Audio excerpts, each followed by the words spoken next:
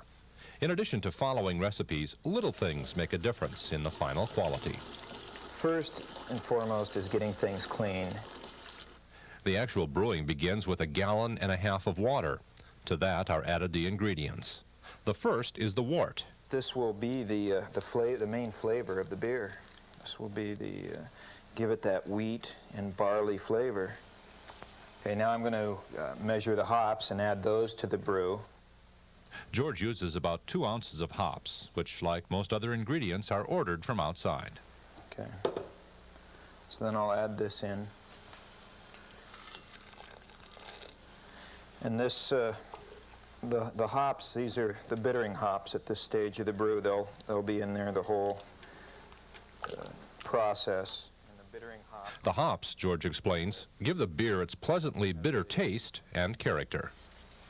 Now we're going to add the spruce tips. This is going to be a wheat beer with a spruce flavoring to it, and so we just picked these tips out in the woods here last night. And the smell in the room here should get pretty interesting as this starts.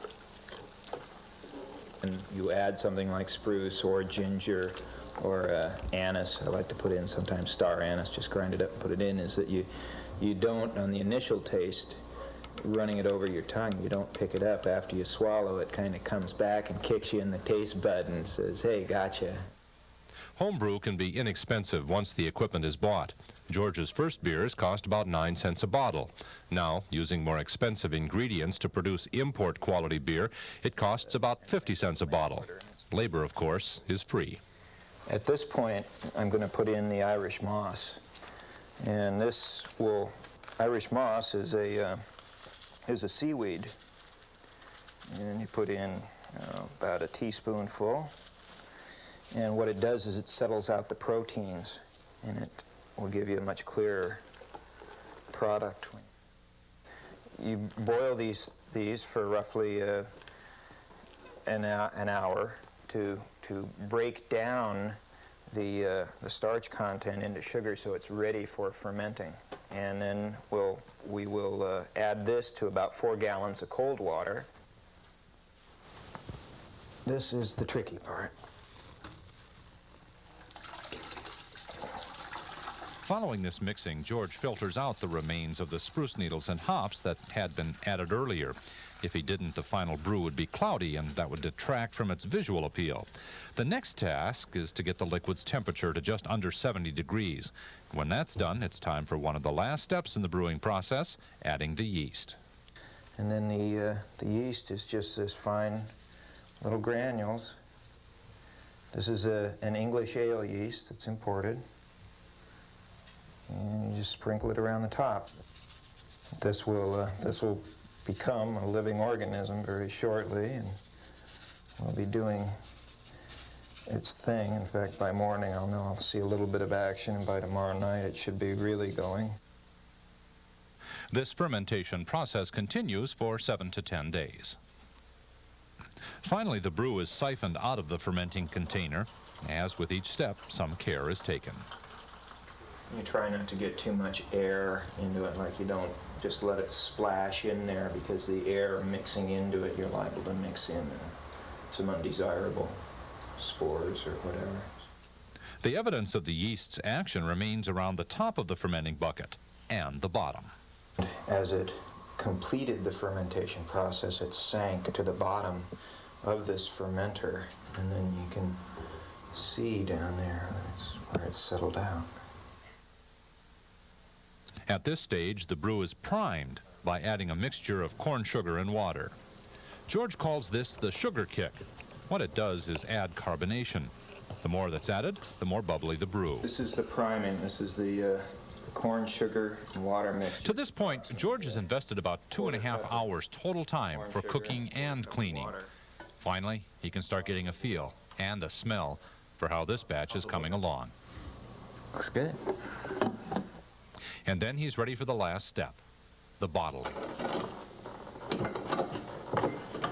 I just use a simple hand capper. I do boil the caps first, just in case there could have been something odd get in there, and just to sterilize them. And just to try to line up bottles of the same size so that you're not going back and forth in the adjustment of the capper.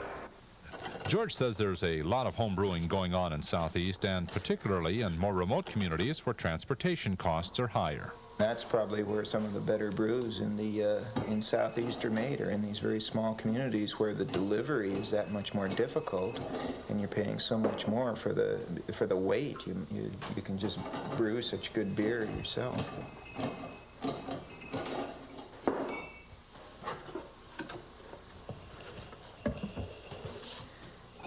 My rule of thumb is for most beers, once you bottle them, if you can let them go 5 weeks, they're great.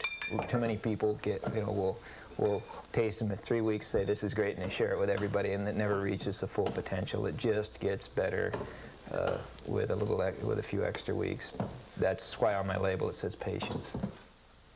I think there's a certain enjoyment about sharing something you've made with others. It's just like why a lot of people make jam up here. A lot of people can salmon. It's not just for your own consumption. It's always, there's a pride in making something yourself that you can share with other people and say, look, I made this. It's not made for high alcohol content. It's made for enjoyment.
Generally, a glass of milk is as close as your refrigerator. Of course, before there, it came from the grocery store. They got it off the barge or the ferry. And before that, it came from a dairy even further away. It's all just part of the transportation link that provides goods to Southeast communities. Of course, it hasn't always been like that. It wasn't too long ago that some items, like milk, were produced locally.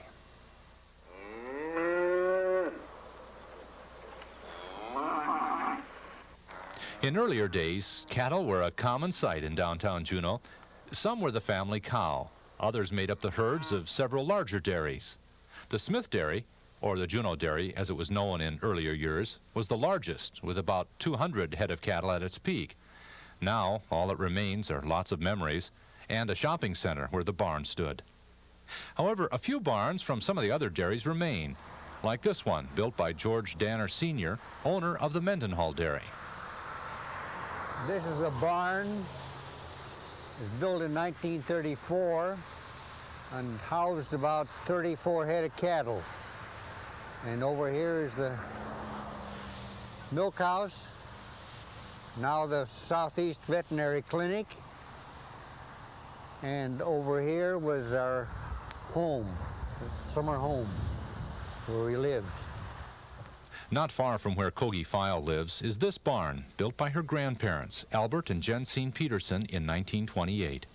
They came from Norway to their valley homestead in 1907 to build a family farm. They came out here when there was just nothing out here, and just started from scratch and started building their buildings and began getting their cows, and some they would buy locally because there had been there were farms over near town and over in Douglas, and then they'd also have to buy some of their cattle from down south and have them shipped in, and they could only do this as they had the money to do it. So it was a slow process. It was over many years. For the Petersons, running a small dairy was a survival existence. Any money made had to be put right back into the farm. And like the other dairies, there were many problems to face. Well, the biggest problem, of course, with cattle up in raising in Alaska is because of feed. Joe Kedler, he and Frank Meyer, which was Alaska Dairy and Glacier Dairy, they did very successful raising, drying grass in the wintertime and putting it up for storage. Mr. Kedler did very good on that. We would, on our farm, we would raise as much silage as possible and as much dry hay. We did not have the open field like Mr. Kedler did for dry hay. But it was a constant battle, and that's how you made your living. Actually, if you did not get up your feed in the winter, or if you did not watch your expenses, it could be devastating. In addition to the hay and silage put up in the summer, feed had to be shipped in so the cattle could make it through the winter.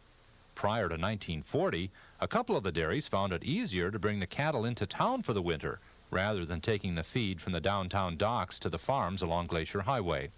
And when spring came, the annual cattle drive took the cows right back to the pasture. It usually started in May, when the grass was just starting to come to the ground, and it was time to go on to grazing.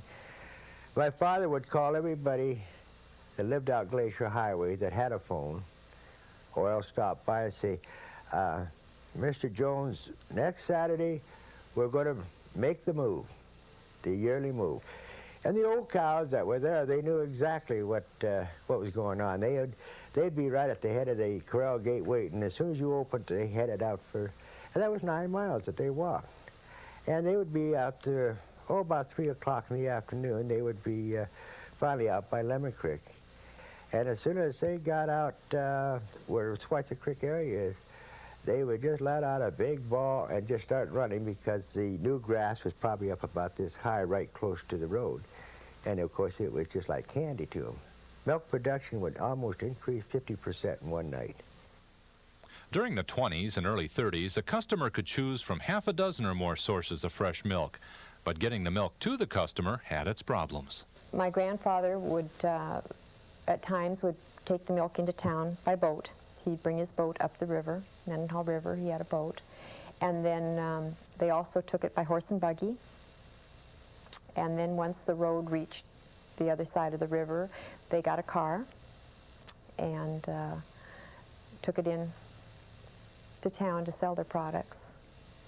They were all delivering their own milk, each individual. They all leave about 7 o'clock in the morning and all come to town. And they all vying for customers. I mean, we'd have an apartment house, and maybe all four dairymen would deliver in that apartment house. Each one have their own customers. And then a lot of times we had trouble with swiping each other's bottles, you know, because we're always short on bottles, it seems like. Like any businessman, you would say, mine tastes better. Look at the cream line. You get more cream in my milk than your competitor. It could be all kinds of sales gimmicks to entice the buyer to buy your product. And handled it with gentleness. Milk from contented cows is one of the sales pitch they had. By 1937, Juneau's dairy farmers were looking for an easier, less competitive way to sell their milk. We had a bookkeeper, that Mr. Cooper, and he did the books for 3 or 4 farmers. And then he always suggested, why don't you get together, you know?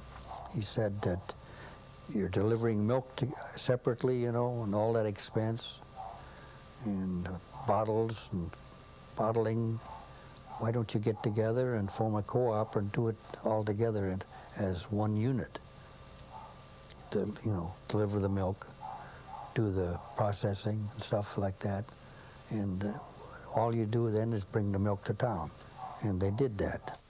The 4 larger dairies decided to form a co-op known as Juno Dairies Incorporated. They built a new creamery at 12th and Glacier and began using newer machinery and more modern practices to prepare products like homogenized milk, ice cream, and cottage cheese. But it was costing more to produce these products. When George Danner Sr. started his farm in 1907, it cost about $18 a ton for feed. It cost $150 a ton when he decided to close his dairy in the early 1950s. Essentially, the dairy industry all stopped just about the same time. And they asked why. It was a matter of economics. They could bring a cheaper product up or buy a product up and sell it cheaper here than you can produce it locally. There's just no way.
Tell me there's a mountain made of platinum and gold. Tell me how to be a millionaire. Tell me every fairy tale that ever has been told. And I will tell you, sister, I don't care. I don't care, no, I don't care, no, sister. Don't wanna be a millionaire. Our time is gone. We fly along. Our world, 100 shades of blue. Fly and high together, fly and high together. In the sky, There'll be exciting memories. in the sky, All times and places we once knew. As you recall the time when all your cares were half as light as now, then you'll agree that this can be a change for you through skies of blue. Relax, we're on our way.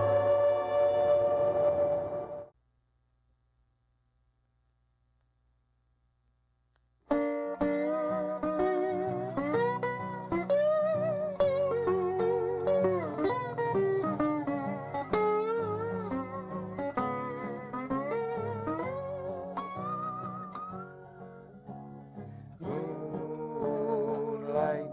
Tell me it's the moonlight. Tell me it's the June night that makes me love you. Oh, there's a sign for Paris in the spring, but I'll take moonlight, Yukon and you. From Carcross all the way to Dawson, the river is so awesome on the stars above you. My love, I've been all around this world, but I'll take moonlight, Yukon and you. Tundra, tell me it's the tundra that tears my heart asunder whenever I'm near you. Ice turns to sugar and spice when I've got moonlight, the Yukon and you.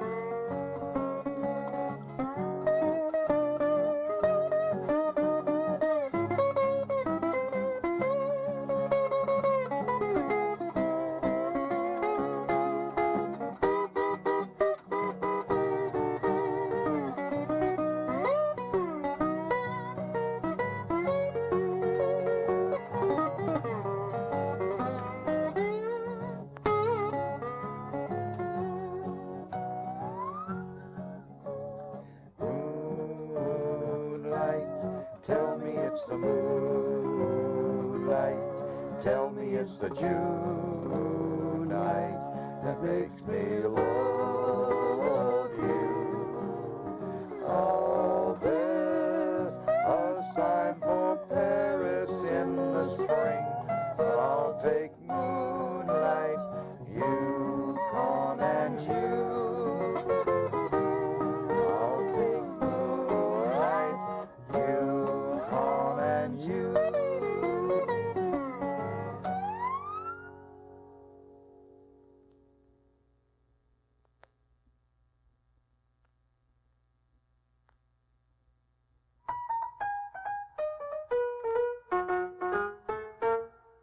Alaska, hear the call, Alaska. How the name implies, starry skies, mountain eyes, close your eyes and visualize Alaska. Gaze upon a lofty mountain range, feel the fall colors change. Who can help but shout, telling you about Alaska.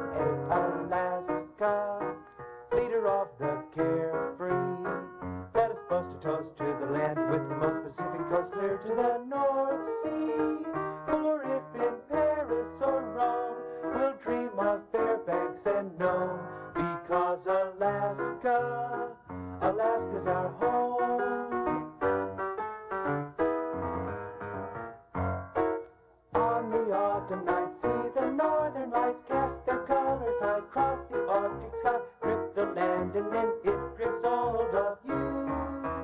Yes, it's true, reel the salmon in on the Kuskokwim, roam the timberland, down your Ketchikan, whether far or near, listen and you can hear the call, Alaska, leader of the carefree. Let us coast to coast to the land with the most Pacific coast clear to the North Sea. For if in Paris or Rome, we'll dream of Fairbanks and Nome, because Alaska, Alaska's our home. In Juneau, feel the Taku winds blow, cross the bay to Anchorage Way, where each night and each day is what you know. Is the time for you to be yourself, find your fortune and health. Spirit of the North, bringing forth the sense, the second birth, Alaska, live amidst the glory of a land where man among mountains has found and forgetting a story. Led by the spirit to roam, we found a place of our own. It's in Alaska, Alaska's our home. Alaska's our home.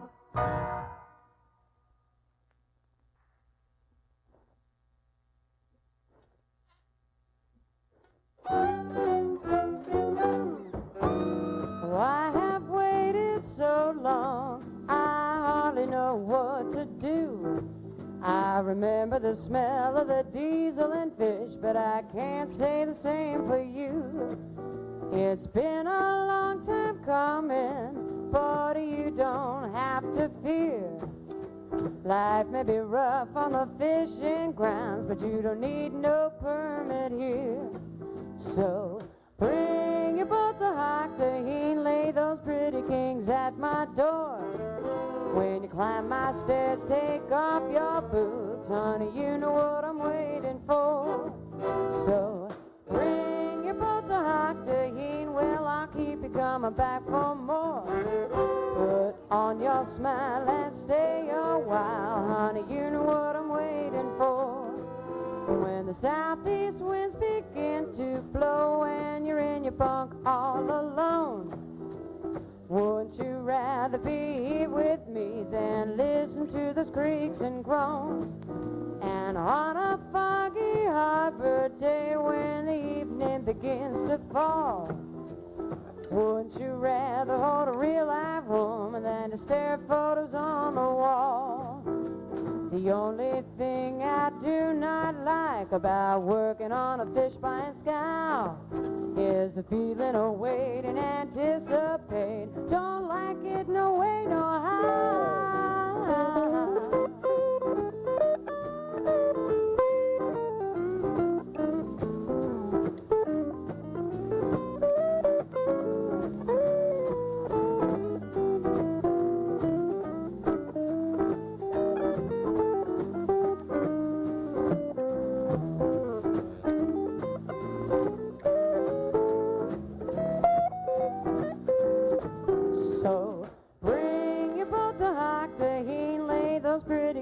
At my door, put on your smile and stay a while, honey, you know what I'm waiting for.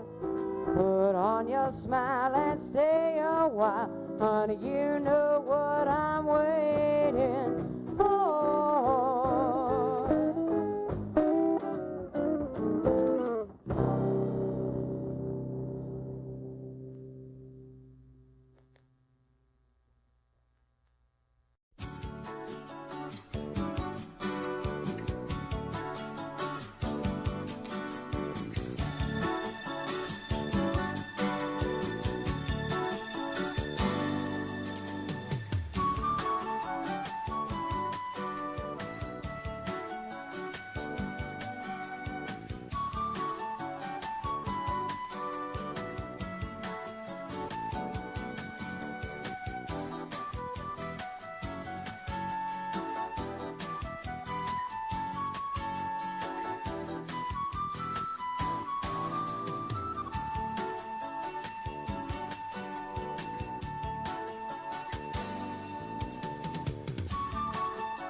even if you're not too handy around the stove. With the recipe from a good cookbook, a little bit of patience, and a well-stocked kitchen, almost anybody can create an elegant meal. Now, that may not be too surprising, but what might be more surprising is the fact that you can leave all of these conveniences behind when you go into the southeast wilderness, but not leave behind an elegant meal.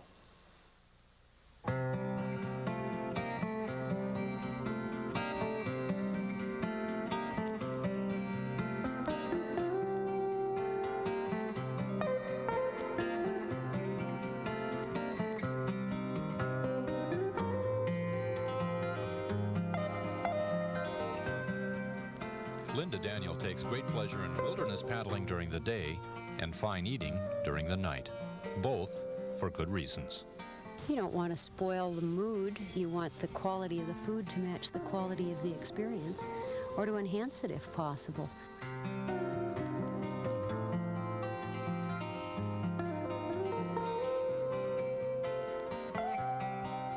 Kayak cooking borrows from the Spartan, though lightweight aspects of backpacking and the luxury of space enjoyed by rafters. What we're doing with kayak cookery is breaking new ground. We're bringing ideas from all of these different traditions, and also, what are we putting them into? We're putting them into a big cooler, because the kayak is on the water, most of the time anyway. The water here in southeast Alaska is around the 40-degree range. That's exactly the same temperature as the bottom drawer in your refrigerator. You can fix almost anything that you can fix at home. What you do is you think, what would I like to eat out there? And then you think, how can I package it to get it there? And then how fast do I have to use it in the trip? Or how long will these ingredients last? Good meals on the beach start with good planning at home. So I go through my my cookbook, or I go through my recipes and so on, and I pick the things that sound good to eat, things that I know that I like, that I've made before, things that I want to try, things that are in season. One way to save space and increase dining elegance is to dry food at home. Okay. One of the things that I think is the most useful is tomato sauce. Straight out of the can, any brand. Dries beautifully. You know what a fruit leather looks like? Well, we're going to have a tomato sauce leather. But what's important here is for people who are interested in kayak cookery to know that food drying is something that they might want to consider, and that you don't have to make a career of it, and it's a way of taking some very everyday foods and making them ready to travel. After it's dried, the tomato sauce can be put through a blender and made even smaller, or just packaged as is. Another way to save space and weight is eliminate unneeded bulk on prepared foods. I'll take apart a cardboard box like this, take out the important stuff that's inside, and get it ready to go traveling. And if you ever keep all the outer wrappings from this sort of thing to see just how much it is, you'll be amazed to discover that half of the bulk gets thrown away. You look at this, it's good to repackage all food into plastic bags. That keeps it from going bad, from getting wet, and from spreading odors that might attract animals. Each plastic food bag should then be placed inside a larger waterproof bag.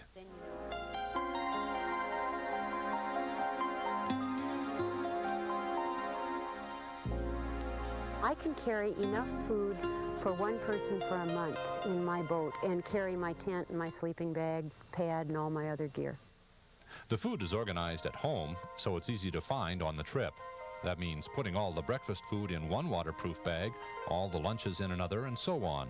A good safety precaution is to make sure some food is in each boat.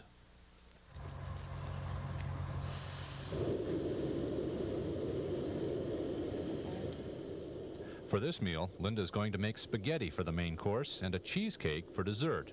It's a made-on-the-beach meal she rates 5 on a scale of 1 to 10 for difficulty. So this is what you made at home? Right. This is the dried powder, which before that was a leather, which before that was a can of tomato sauce, and now it's in the process of turning back into tomato sauce again. Remember these little sausage bits? Might as well put them in here. While the spaghetti is cooking, it's time to work on the cheesecake dessert, which is surprisingly easy to make on the beach. You've got two packages that come from the store. One is the crumb crust and one is the filling. The crumb crust you press into the bottom of a skillet, just adding some maple syrup to make it the right consistency. The filling mix you beat with water or milk, pour it into the filling and set it in the shade to set. It takes about 15-20 minutes for it to set up. It's going to taste as good as it would at home? Absolutely, it'll taste better. Good.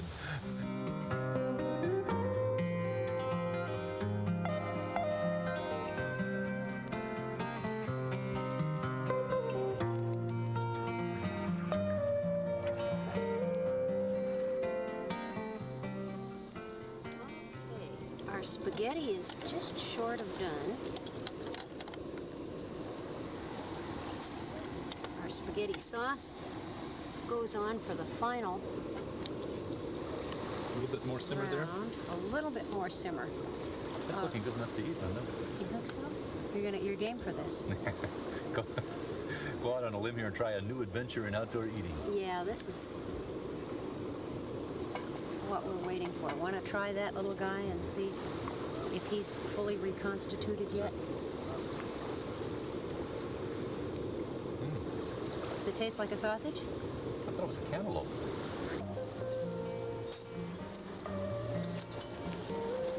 Time to eat? You bet. Best table in the house. Yeah.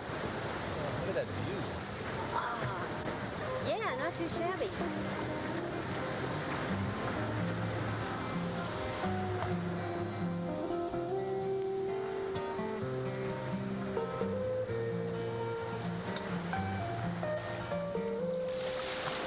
Now, how about the wine you were chilling in the bottom of the boat?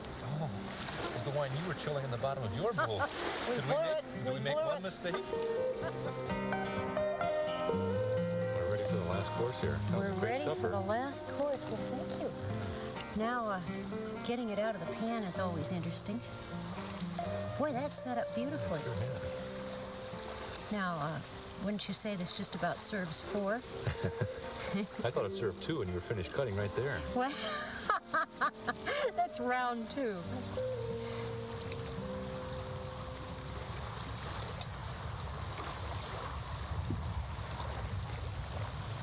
Wait, for remarkably little work. Yeah. You got a pretty nice... Isn't that amazing? Let's not talk about it anymore. Let's do it more. Ooh, one more. One more. A big one. Yeah. A little more? Oh, that's about right. And let's take this off the stove. We wouldn't want to knock it over and lose any. Wouldn't want to pollute the beach. So we get to try this now? We get to try this After all now. this talk? See what we've got. I think probably the secret to having a pleasant experience on the beach as well as a good meal is doing your homework ahead of time, is doing the planning and doing the shopping and the packing so that when you get out of here it's a piece of cake. This week on Rain Country, we filled up our 30-minute menu with a variety of culinary offerings. Now it's time to clean up and say goodbye. But we'll be back again next week and set another spread before you. All you have to do is bring along a taste for things Southeastern. In the meantime, I'm Scott Foster, living on more than bread alone.